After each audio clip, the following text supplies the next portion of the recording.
FEMA is on the ground in Tuscaloosa and around the rest of the state, and so is the Alabama Emergency Management Agency. They're working right alongside FEMA. Paula Tillman's with the Alabama Emergency Management Agency, and she's here to give us the latest on what's happening in Tuscaloosa. Paula, thank you very much for being with us today. Thank you for having us. We are glad to be here. We have had the wonderful opportunity to work with tons of organizations and many people that have come out to help with this entire disaster response, and it couldn't be done with just one group. So we are very fortunate to have such good, wonderful people to work with, such as FEMA and the cities and the local counties. They have been absolutely wonderful.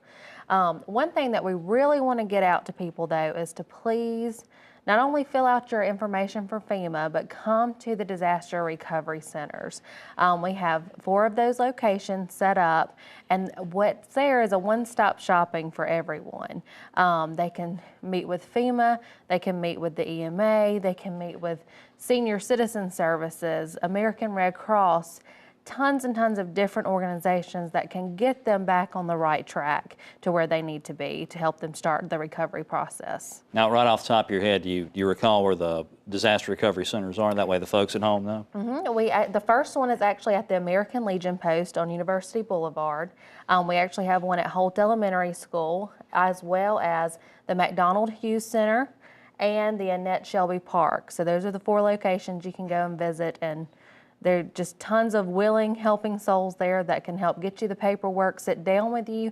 You know, some of this paperwork can be really hard to understand, and there are people there that can sit down with you one-on-one, help you fill it out, help you get what you need, and fill that whole process together. Now, literally thousands of people have signed up and registered with FEMA. Right. And FEMA has already awarded or will award millions of dollars. But the disaster recovery centers, and Tim and I were talking about this the other day, we still need them even 2 weeks afterwards, because there's still a significant number of people who have not signed up yet. What's going on with that? Why does that happen? You know, nobody really knows, but what we're trying to do is encourage those people to come out and fill out that paperwork. A lot of people think that just because they have insurance that they're not eligible for FEMA. Well, that sometimes is not the case. It's worth going through the process and coming out and filling out the paperwork just to see if you can get that extra bit of help to see if you're eligible. You know, it may be where you're not processed right away because, you know, you have insurance, but after your insurance covers, if there's a few things lingering, then they can come in and help with some of those. So it's good to go ahead and get in the system, start filling out that paperwork, and it also helps to calculate the need.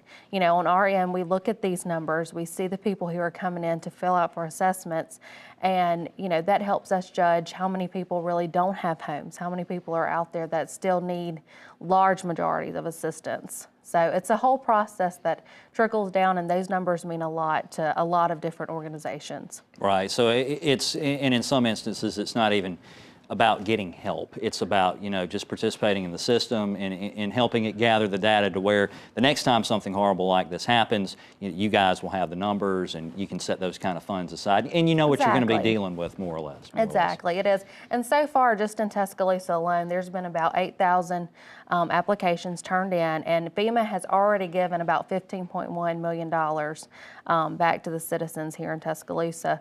Now, the state is also working with, you know, this local city and county governments for debris removal. So that's going to be, you know, right now you see that going on. It's going to be a long process, but, you know, we're just asking everybody to be patient with it. There are task force set in place for that. They have worked very hard to get a good system going.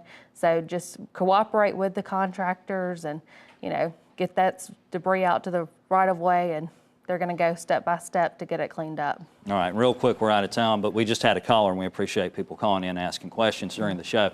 Small Business Administration, they are at all the disaster recovery center sites, correct, including the one in Holt? Correct, they are also there.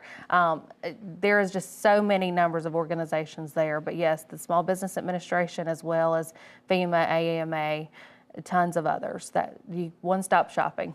All right, super. Thank you very much for being with us today. And remember, FEMA has lots of ways to assist you if you are a tornado survivor.